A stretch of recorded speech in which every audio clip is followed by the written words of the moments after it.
කටුවල ඩිංගක් කන්නට යන විට මිතුරේ කටුවක් ඇනුනි රහසගේ මොන බෙහෙතක් දෝ කළ යුතු මිතුරේ අප්පගේ ඩිංගය දමන් රහසගේ මේ අහලා තියෙද නැනේ මේක මේ අහලා තියෙන දෙයක් නෑ මේක මේ ඉස්සර අපේ ජනශ්‍රුති තියෙන කවියක් මේ කවිය ගැන සඳහන් කරනවා ගණනාත්මක බේසයකට මේ අපේ මානව විද්‍යාඥයා එයාගේ අධ්‍යයන කාර්යයක් ඇතුළත සඳහන් කරනවා මේ කවිය අය අධ්‍යයනය කරන්නේ ලංකාවේ අපි කියන්නේ දොළ දුක සම්බන්ධ කරන අධ්‍යයනයකින් මේ කවිය ඇත්තටම එන්නේ ඒ කියන්නේ මේ ලංකාවේ ලග්ගල කියලා ප්‍රදේශයක් තියෙනවා ගමක් ඒ ගමේ ඉන්නවා මේ අඹුසැමියෝලව හැබැයි මේ අඹුසැමියෝලගේ මාර සදාචාරාත්මක බැඳීමක් තියෙනවා ඒ කියන්නේ අඹුවෙන් සැමියාට යුතුයකම් ඉටු කරගෙන ඉන්න හොඳ සදාචාරාත්මක අපි කියන්නේ ෆ්‍රේම්වර්ක් එකක් තියෙන ගමක් හැබැයි ගණනාත්මක බේසයකට හොයාගන්න මේ ගැහැණුන් බිරින්දෑවරුන් සමහරලාවට තමන්ගේ සැමියට හොරින් කියන අනාචාරය දෙන අවස්ථා මේ ගමේ තියෙනවා කියලා. එතකොට ඕක අහු වුණාට පස්සේ සැමියා කියන්නේ සදාචාරාත්මකව මාන ප්‍රතිරූපයක් හදාගත්තු කෙනෙක්. එයාට අවශ්‍ය විදිහට හැසිරෙන්න බෑ. සදාචාරයෙන් හදලා දීපු එයාට තියෙන ඉමේජ් එක. මේක හදන්න බෑ. ඒක ඇතුළේ තියෙන ඉමේජ් එක. නෝනා ගියට පස්සේ මෙයාගේ ඇඟ ඇතුළේ ඉන්න අර කවුද කියන්නේ අපි අර සතා. නැත්තම් ඔබ ඊරෝස් එක කියන ඉන්ස්ටින්ක්ට් එක. නැත්තම් මේ මනෝවිශ්ලේෂණවාදයෙන් ගත්තොත් ඉඩ් එක එළියට එනවා. හැබැයි ඒක ඉඩ කාවා කියලා පෙරගෙන කෑ ගහගෙන මරාගෙන දුවන්න බෑ. අන්න ඒක කියන්න බැරි කමට මෙන්න මේ වගේ කවි වලින් ඒක කියලා තියෙනවා ඉස්සර මේ සැමියුරු. අද අපි කතා කරන්නේත් අන්න ඒ වගේ අපේ ඇඟ ඇතුළේ ඉන්න සතා සම්බන්ධ වෙච්ච මාතෘකාව. හරිද? මේක මේ ඇත්තටම මේ පහුගිය කාලේ ලොකු කතා බහක් ඇති වුණා සමාජ මාධ්‍ය තුල මේ අපේ කට්ටිය ගොඩක් පටලවන් තියනවා කියලා හිතුණා. ඒක දැක්කට පස්සේ ඒ කියන්නේ මේ කලාවෙන් කොහොමද නැරටිව් එකක් බිහි කරන්නේ සහ ඒක කොහොමද සමාජය තුළ සාමාන්‍ය කරන්න කියලා. මේ දෙක දෙකක්. හැබැයි අපේ කට්ටිය මේක පටලවන් තිබ්බා. අද අපි බලාපොරොත්තු වෙන්නේ මේක ගැන පොඩි විග්‍රහයක් කරන්න. එච්චරද? ඔව් සන්දේව. ඒ කියන්නේ අර ආර්ට් වර්ක් එකක් ගත්තට පස්සේ ෆැන්ටසි එකක් ක්‍රියේට් කරන්න පුළුවන්. ඒ කියන්නේ රියැලිටි එකේ ෆැන්ටසි එකක් කරන්න පුළුවන්. ඒ වගේ ගොඩක් දේවල් කරන්න පුළුවන් ආර්ට් වර්ක් එකක් ඇතුලේ. ආටිස්ටික් ෆ්‍රීඩම් එක තියෙන ඕන දෙයක් කරන්න. හැබැයි මේ ආර්ට් වර්ක් එක ගත්තට පස්සේ ඒකේ මොරැලිටි එක ඉන්ටර්ප්‍රිට් කරන්න පුළුවන්. නැත්නම් හරි වැරද්ද කියන දේ සදාචාරය කියන දේ එක විදිහට යාලට ඉන්ටර්ප්‍රිට් කරන්න පුළුවන්කමක් තියෙනවා. එතකොට ඕක ඇතුලේ මෝරල් දේවල් ඉම්මෝරල් විදිහට ඉදිරිපත් කරන්න පුළුවන්. එතකොට මෝරලිස්ටික් ෆැලසි එකක් ඉන්ටර්ප්‍රිට් කරන්න පුළුවන් ආටිස්ට් කෙනෙක්ට. ෆැලසි එක ආර්ට් වර්ක් එක ඇතුලේ දෙන්නේ ආටිස්ට් මොකක් හරි මෙසේජ් එකක් දෙන්න තියෙන උවමනාවට. හැබැයි මේ මෝරලිස්ටික් ෆැලසිස් ඇත්ත ජීවිතේට සාමාන්‍ය කල්චර් එකට සොසයිටල් ෆ්‍රේම්වර්ක් එකට මේක ගැලපෙනවද නැද්ද කියන එක තීරණය කිරීම කියවන්න සතු ආර්ට් වර්ක් එක එන්ජොයි කරන මනුස්සය සතුයි ඒ තියෙන අයිඩියා එක කොහොමද ගන්න කියන්නේ මෙසේජ් එකක්ම නෙමෙයි දෙන්න උත්සාහ කරන්නේ මේ ජීවිතය ගැන පෙන්වන එකක් තමයි ඇත්තට වෙන්නේ. ඇත්තටම අනිවිඩයක් නෙමෙයි දෙන්නේ ඇත්තට. ඔව් ඒ කියන්නේ ආර්ට් වර්ක් එක සොලියුෂන් එකක් දෙනව නෙවෙයි යම්කිසි තියෙන සොසයිටි එකේ තියෙන ඉෂුව එකක් මොකක් හරි ප්‍රශ්නයක් නැත්තම් කන්ටෙක්ස්ට් එකක් පෙන්වන්න හදන එක තමයි ආර්ට් වර්ක් එකකින් කරන්න හදන්නේ. දැන් ඔයා කිව්වාගේ සදා පෙන්වන එක. දැන් මේ සෝෂල් මීඩියා එකේ දැක්ක දෙයක් තිබ්බා. මේ ළඟදී මේ ලොකුවම කතා බහ වුණා මේ ගොඩක් කට්ටිය ඔක ගැන එක එක විදිහට විග්‍රහ දක්වලා තිබ්බා. අපි කතා කරමු. ස්වාමීන් වහන්සේ නමක් බැඳිච්ච සිද්ධියත් ස්වාමීන් වහන්සේ නමක් කියන එක දැන් හරිද මන්දා. නමුත් දැනට හාමුදුරු නමක් ස්වාමීන් වහන්සේ නම අපි දැනට එහෙම විස්තර කරලා කියමු. දැන් ඒක ආශ්‍රිතව බැඳුණු මේ පොඩි සමාජ මාධ්‍යවල සඳහන් වෙච්ච පොඩි කමෙන්ට් එකක් තිබ්බා. මේ මේකේ තිබ්බේ. පොඩි මලක සුවඳ බලන්න පොරට ආස හිතෙන්නේ නැති. ඕක ඉතින් මිනිස් හිතේ තියෙන එක්තරා গুপ্ত ආශාවක්. තමන්ගේ දුව ගැනත් එහෙම හිතෙන අවස්ථා පිරිමින්ට තියෙනවා. සමන් කුමාරගේ සර්පයෙකු හා සටන් වැද කෙටි කතාව හොඳ උදාහරණයක්. එම කතාවේ තාත්තා තම බාල වයස්කාර දියණිය සමග ලිංගිකව හැසිරෙනවා. දියණියත් ඒකට ආස කරනවා. හාමුදුරුවෝ කියලා වෙනසක් නැහැ. මානුෂී යාතීන් ගත්තොත් කෙල්ලත් අසරණයි හාමුදුරුවොත් අසරණයි. දැන් මේක පොඩි දේවල් දෙකම හයිලයිට් කරලා වෙන්නන්න. මානුෂී යාතින් ගත්තොත් කෙල්ලත් අසරණයි හාමුදුරුවොත් අසරණයි. තව එක තැනක් තියෙනවා මෙහෙම ඕක ඉතින් මිනිස් හිතේ තියෙන එක්තරා විදිහේ গুপ্ত ආශාවක්. දැන් මේවා කියලා තින්නේ ඔපිනියන් සිටියට නෙවෙයි. නිකන් ෆැක්ට්ස් වගේ. මේකත් මිනිස් හිතේ තියෙන එක්තරා ආශාවක්. සමන් කුමාරගේ පොතේ මේ දේ තියෙනවා. මෙහෙම කියලා තියෙනවා. මෙහෙම දෙයක් සඳහන් කරලා තියෙනවා. තාත්තා තමන්ගේ දුවත් එක්ක ලිංගිකව හැසිරෙන එකත් දුව මේකට ඕකේ එක දෙන එක. නැත්නම් කියනවා මේ අපි මේ සර්පයා මරා දමන්නට උත්සාහ කරන්නේ.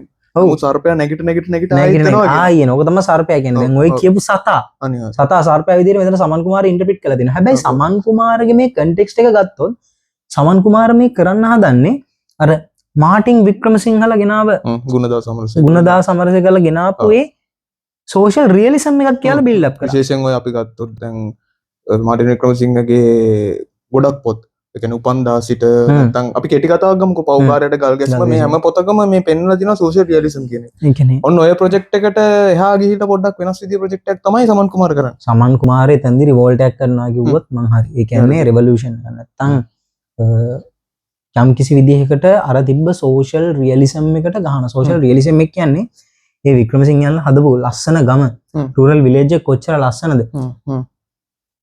රිලිජන් එක කල්චර් එක කල්චරල් කන්සෙප්ට්ස් මේ වගේ කියන්න ඔය වැවයි පාසලකට මේ ගම් දාගබ ඔය ඒ ටිකත් එක්ක යන රූරල් කන්ටෙක්ස්ට් එකෙන් ඔය ගෙනාවු ස්ට්‍රක්චර්ස් එක්ක ඔය ආපු ස්ට්‍රක්චර්ස් එක්ක එන ගම හරිම ලස්සන මේ වගේ සුන්දර මිනිස්සුන්ට විඳින්න පුළුවන් තැන අපි Facebook එකේත් කොච්චර දකින්නවද මොකද්ද ජීවිතේ විඳින මිනිස්සු කියලා ඔය ගමකට ගිහිල්ලා දාන පෝස්ට් එකක් අපි කොච්චර දකින්නවද හැබැයි මෙතන සමන් කුමාර try කරනවා සමන් කුමාරයන් try කරනවා ඒ ෆ්‍රේම්වර්ක් එකට ගහන්න කියලා කිව්වොත් මම හරිද ඒ කියන්නේ අනිවාර්යයෙන් ඒ ගෙනාපු සෝෂල් රියලිසම් එකේ ඒ තියෙන සෝෂල් කන්ස්ට්‍රක්ට් එක ආගම නැත්තම් සංස්කෘතික සදාචාරාත්මක බව ඒ කියන දේවල් ටික අපි පැත්තකට කරලා අයින් කරමු මොරැලිටි එක මොකද වෙන්නේ ඒ මොරැලිටි එකේ තියෙන මෝරල් කියලා එච්චර ගෙනාපු සෝෂල් කන්ස්ට්‍රක්ට්ස් වල ඒ තියෙන දේවල් ඉම්මෝරල් වෙන්න හොඳ නරක එතන තියෙන ලයින් එක නැති වෙන්න පුළුවන් කමක් තියෙනවා කියලා පෙන්වන්න හදන. ඒ කරන්නේ අර සෝෂල් රියලිසම් එකට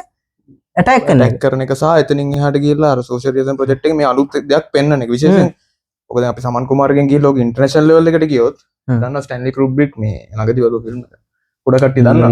මේ ලොලිටා එකයි තව ලොලිටා එකත් ඔය කතාවමයි කියන්නේ. යමතර තව ෆිල්ම් එකක් තියෙනවා මේ ක්ලොක්වර්ක් ඔරෙන්ජ් කියලා ෆිල්ම් එකක්.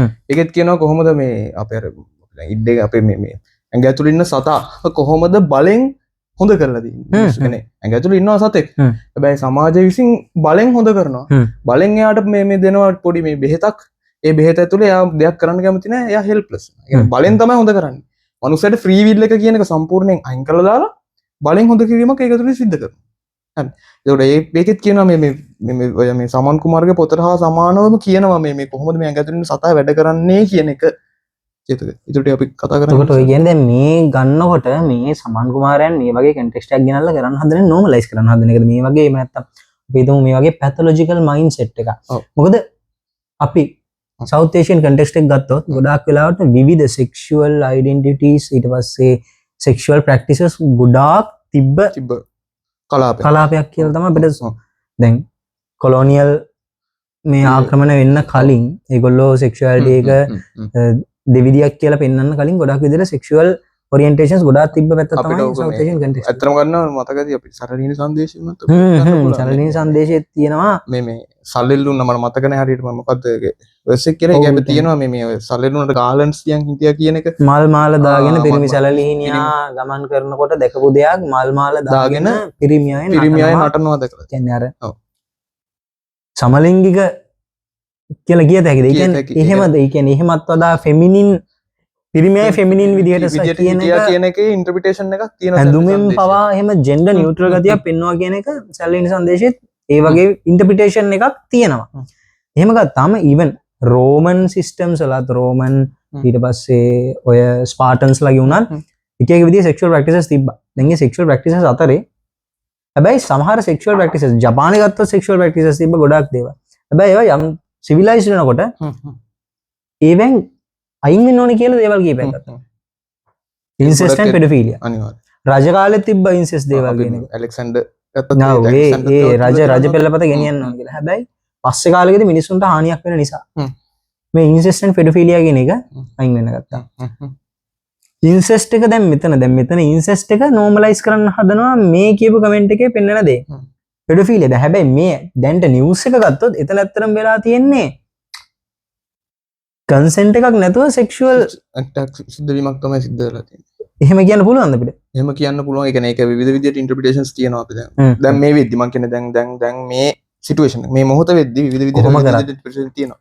පාල වයස්කාර ළමයි. දැන් ඒකට අවුරුදු 16ට අඩු වෙන්න ලංකාවේ නීතියට ඉතින් කන්සෙන්ට් එක කියන එක තිබ්බත් එක නැත්ත් එකයි ඒක කිසි ක්‍රියාවක යෙදුනොත් ඒක සලකන්නේ රේප් එකක් ඇබියුස් එකක් අපයෝජනයක් විදිහට තමයි සලකන්නේ. අපයෝජනයක් විදිහට ගන්න. එතකොට ඒ කන්ටෙක්ස්ට් එක ඇතුලේ මේ වගේ ආර්ට් වර්ක් එකක් ගෙනල්ලා ආර්ට් වර්ක් එකේ කියන්න හදන දේ තේරුම් ගන්න නැතුව මේ වගේ පටු ඉන්ටර්ප්‍රිටේෂන් එකක් ගත්තොත් අර සෝෂල් රියැලිටි එකට ඇටැක් කරනවා කියන එක දකින්නේ නැතුව මෙතනින් අරගෙන මේ තියෙන ඉන්සෙස්ට් සෙක්ෂුවල් ප්‍රැක්ටිසස් නෝමලයිස් කරන්න try කරන එක අර ඇතුලේ ඉන්න සර්පයා එළියට ගන්න හදනගෙන ඒක නෝමලයිස් කරන්න හදන එක ප්‍රශ්නයක් තියෙනවා. මොකද ඒක ඇත්තටම මිනිසුගේ කියවා ගැනීම තුර තමයි ප්‍රශ්නේ තියෙන්නේ. කියන්නේ මේ අපි ගත්තොත් අර මේ ලස්සන වචනයක් තියෙනවා කියන්න පුළුවන්. අපි සාමාන්‍ය යූස් කරන වචනයකට ඒ කියන්නේ මේ කලාකාරයාගේ දේ දෙනවා එළියට. ඒ කියවා ගැනීම මිනිසුන්ගේ සතුයි. ඉතින් මේකට කියන්න තියෙන අපි අර කිව්වා වගේ සම හරක් පොත් කියමු වගේ වැඩක් තමයි වෙලා තියෙන්නේ. සම හරක් පොත් කිව්වම මේ වගේ දේවල් වෙනවා. තියෙන්නේ. එතකොට ආර්ට් වර්ක් එකෙන් ගන්න ඕන දෙන්න හදන නැත්නම් ආටිස්ට්ගේ රෙවොලූෂන් එක දකින්න නැතුව පැතොලොජිකල් අයිඩියොලොජිස් පැතොලොජිකල් මයින්ඩ්සෙට් එකක් නෝමලයිස් කරන්න හදන එක සොසයිටි එක ඇතුලේ වෙන්න ඕන දෙයක්ද? දැන් මේ වගේ අයිඩියා එකක් ආවට පස්සේ මේක ජෙනරලයිස් කරන්න ගත්තොත් නෝමලයිස් කරන්න ගත්තොත් මොනතරම් අපරාධයක්ද එතනින් වෙන්නේ? මොනතරම් සොසයිටි එකට ඩැමේජ් එකක් වෙන්න පුළුවන් දෙයක්ද? මොකද ඇත්තට මොක ගැන කතා කරනකොට ඊළඟට කතා කරන විශේෂ කාරණේ තමයි මේ. දැන් සමන් කුමාර ගෙනල්ලා තියෙනවනේ යම් කිසි කාරණයක්. පොත ඇතුලේ ගෙනල්ලා තියෙනවා තාත්තා සහ දුව අතර ඇති වෙන දේ. මේ කියන මේ අන්කොන්ෂස් එක නැත්නම් අවිඥානීය කියන කතන්දරේ ඇත්තටම මේ ශාස්ත්‍රීය පරීක්ෂණ වලින් ඔප්පු කරලා තියෙන දේවල්. දැන් අපි කලින් අර මුලින්ම කතා කරගත්තු අර ගණනාත්මක බෙසේකර මහත්තයාගේ අධ්‍යයනයට යනකොට ඒ අධ්‍යයනය කරලා තියෙන 1963 මතකෙදී අපි දාමු නේද? රෙෆරන්ස් දාමු. එතකොට මේ ඒකේ කියලා තියෙන විදිහට මේ ඇයි ඒක කියලා තියෙන දොළ දුක අම්මලා ගෙන්නේ. විශේෂයෙන් අම්මලා කැමති අන්නාසි ගන්න. ගොඩක් කට්ටිය දන්න අන්නාසි කනවා කිය. අන්නාසි ගැට අන්නාසි. මොකද ගැට අන්නාසි ගාමෙන් නම් කියන්නේ දරු ගැබට හානියක් තියෙනවා. මේකෙන් එන්නේ මොකද අම්මා සදාචාරයට යට වෙලා ඉන්න අම්මගේ ඇඟ ඇතුලේ තියෙනවා අර මේ එළියට දෙන්න කියා ගන්න බැරි සප්‍රෙස් වීම කියන. ඇතුලෙන් මේක පීඩාවට පත්තලා නින් ඒක එළියට කියා ගන්න ඕන. ඒ කියන්නේ එළියට කියා ගන්න ඕන සමහරට ප්‍රචණ්ඩකාරී විදියට ගහලා මරලා එහෙම හැබැයි එහෙම කරන්න බෑ. මොකද අම්මානේ අම්මා. මම කියන්නේ වෙනම චරිතයක් ගන්න ඇතුලේ. ඒකට එන ඕල්ටර්නේටිව් එකක් විදියට තමයි අපි ඩිෆෙන්ස් මෙකැනිසම්ස් කියලා මේකට කියන්නේ. ඩිෆෙන්ස් මෙකැනිසම් එකක් විදියට තමයි යට අන්න සිල්ලන්න ගන්න. හරිද? ඒ වගේම සීනි බෝල්. අම්මලට අවශ්‍ය වෙනවා සමහරලාවට ඔය ඔක්කොම අතරලා දාලා සදාචාරද මොකක්වත් දාලා නෑ අර පොඩි ළමයි වගේ කෑ ගහලා අඬලා කරලා සෙල්ලම් කරලා ජීවත් වෙන්න. හැබැයි ඒක කරන්න බෑ. හේතු මොකක්ද? අම්මා. සදාචාරය විසින් අම්මට දීපු ප්‍රතිරූපයක් තියෙනවා. ඒක කඩාගෙන යන්න බැරි නම් අම්මලා මොකද්ද කරන්නේ? සීනි බෝල් ඉල්ලනවා. ගොඩක් ඔය දකින්න පුළුවන් මේ අධ්‍යයනය කියලා බලන්න. එතකොට අපිට පේනවා මේ කොහොමද මේ අධ්‍යයනකාරයවරුනුත් මේ අර සමන් කුමාරගේ අර ඔය කියන සර්පයා කොහොමද අධ්‍යයනකාරය වලින් කියලා තියෙන මේ අන්කොන්ෂස් එක සහ අපේ ඉඩ් එක මනෝ විශ්ලේෂණවාදීලනෝ ඉඩ් එක කොහොමද වැඩ කරන්නේ කියන එක මේ ගණනාත්මක බේසිකර මහත්තයා පවා කියලා දීලා තියෙනවා මේ ශාස්ත්‍රීය අධ්‍යයනකාරයන් ඇතුළේ ෆ්‍රොයිඩියන් කන්සෙප්ට් වල ඉඩ් එක කියන්නේ සතා කියන ඉඩ් එකේ වර්ග දෙකක් තියෙනවා. එකයි ඉඩ් එක අපි එකපාරම ඊරෝස් කියලා. ඒ කියන්නේ හරි ආසයි ප්ලෙෂර් එකට. අර සතුටු හිතන දේවල් අර ෆුල්ම අනිත් එක තනාටොස්. තනාටොස් කියන්නේ ප්‍රචණ්ඩකාරී, ඇග්‍රෙසිව්. මාරු විදිහට ඇග්‍රෙසිව් වෙන්න කැමති. ওই දෙකම වහලා තියෙනවා මොකෙන්ද? Super ego. සුපර් ඊගෝ එක තමයි අපේ වල සදාචාරය කියන්නේ. ඉතින් ওই දෙකේ බැලන්ස් එක නැතිනම් තමයි අපේ ඊගෝ එකක් හැදෙන්නේ. ඊගෝ එක තුරු තමයි ඩිෆෙන්ස් මෙකැනිසම්ස් වලට යන්නේ. ඔය සීනි බෝල් ඉල්ලනවා, අන්නාස් ඉල්ලනවා, මැදින් යන කාරණා ඕක. හරිද? සුපර් ඊගෝ ඩෙවලොප්මන්ට් එක වැදගත් ඔය මොරැලිටි එක ඉන්නවට ඔය දැන් ආර්ට්වර්කින් ගේන මෝරල් ෆැලසි එකේ ඒක මෝරල් ෆැලසි එකක් කියලා තේරුම් ගන්න. ඒක ආර්ට්වර්ක් එකට ගෙනාපු දෙයක් යම්කිසි අයිඩියල් එකක් නැත්නම් සොසයිටි එකේ තියෙන යම්කිසි දෙයක් පිළිබිඹු කරලා පෙන්වන්න කියන දෙයක් නේ. මේක ඉම්මෝරල් කරලා පෙන්වන්න හදන්නේ මේ නිසා. නැතුව මේ ඉම්මෝරැලිටි එක නෝමලයිස් වෙන්න ඕන සොසයිටි එකේ කියන්න නෙවෙයි හදන්නේ. මේක සුපර් ඊගෝ එකෙන්. අර යට ඉන්න ඉඩ් එකේ කරන ප්ලෙෂරබල් දේ ඒක එතිකල්ද අන්එතිකල්ද මෝරල්ද ඉමෝරල්ද කියලා බලන්න සුපර් ඊගෝ එකට පුළුවන්කමක් තියෙනවා. දැන් අර ඔයාගේ අම්මා අර වගේ හැසිරෙන විදිහ ඒක සයිකොලොජිකල් අතින් ගත්තොත් ඒකේ ඒ අන්කොන්ෂස් එක ඉස්මතු වීමක් පෝස්ට්පාර්ටම් ස්ට්‍රෙස් ඩිසෝඩර් එකෙන් දකින්න පුළුවන්. අනිවාර්යයෙන්. එහෙම ඉන්ටර්ප්‍රිටේෂන් එක සමහරවිට අමල ඉන්නවා ළමයි අතහැරලා දාලා යනවා. ඔව් ළමයි අතහැරලා දාන ළමයි මරන්න තරමට අපි එතකොට ඒක මේක නෝමලයිස් ළමයි අම්මලා ළමයා මරණ එක ඒක සාමාන්‍ය වෙන්න පුළුවන් දෙයක්. අම්මලා ළමයි මරන්න ඕන. එතකොට ළමයාත් පව් අම්මත් පව් කියලා අපි ඒක ඉන්ටර්ප්‍රිට් කරොත් ඒවත් අධ්‍යයනය කරන කවුද? එතකොට තමයි. එතකොට ඒවා එහෙම නෝමලයිස් කරොත් එහෙමයි කියලා. දැන් මේක සාමාන්‍ය වෙන දෙයක්. මේක නෝ හැබැයි ඒකද වෙන්නේ නෑනේ. අපි ඒකට ප්‍රොෆෙෂනල්ස්ලා හම්බෙලා ඒ කියන්නේ ෆීල්ඩ් එකේ ක්‍රියාමාර්ග අදාළ විදිහට ඒක නෝම් කියන්නේ සාමාන්‍ය තත්වයට අම්මා දරුවා සහ ඒ අතර තියෙන රිලේෂන්ෂිප් එක ගොඩනගා ගන්න try එකක් දෙනවා. එතකොට මේ වගේ පැතලොජිකල් අයිඩියොලොජිස් දැන් මේ කියන වගේ ආර්ට් වර්ක් එකක් through ගෙනල්ලා මේක ආර්ට් වර්ක් එකක්. Art. මේක රිසර්ච් එකක් නෙවෙයි. මේක ආර්ට් වර්ක් එක. ආටිස්ට් කෙනෙක් යම්කිසි රෙවලූෂන් එක රිවෝල්ට් එකක් කරන්න හදන try එක. මේක ඉන්ටර්ප්‍රිටේෂන් එක. මේක නැතුව රිසර්ච් එකකට එවිඩන්ස් බේස් දෙයක්වත් කියලා කියන්න බෑ. එවිඩන්ස් ඇතුව සහ රිසර්ච් ඇතුව මේක කියන්නේ නැත්තේ. නමුත් මේක ආර්ට් වර්ක් එක. ආර්ට් වර්ක් එක ෆැක්ට් එකක් විදිහට පාවිච්චි කරන එක මේ වගේ කමෙන්ට් එකක් දාන්න අර කිව්වාගේ සමහරක් පොත් කියවනවා තමයි. සමහරක් පොත් කියන වගේ කතන්දරයක් තමයි ඇත්තටම වෙන්නේ ඉතින්. ඉතින් අපිට කල්පනා කරලා බලන්න තියෙන්නේ මේ අන්තිමට ඔය සමන් කුමාර මහත්තයා කියනවනේ කතන්දරය ලස්සනට. කියන බන්න අපි මේ ඊට කලින් අපි ගමු දැන් තව සයිකොලොජිකල් ෆ්‍රේම්වර්ක් එකක් දැන් ඔයා කතා කරා ෆ්‍රිඩියන් සයිඩ් එකෙන් කොහොමද මේ කතා කරන්නේ කියලා.